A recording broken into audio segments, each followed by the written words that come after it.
You ask Tiger to solve. This deals with linear equations with one unknown. The final result is x equals 60. Let's solve it step by step. Simplify the expression. Find the greatest common factor of the numerator and denominator.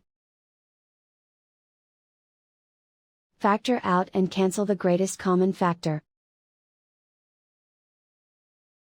Swap sides. Isolate the x. Multiply both sides by 75. Group like terms.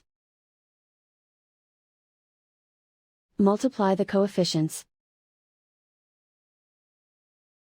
Simplify the fraction. Multiply the fractions. Simplify the arithmetic. And so the final result is x equals 60.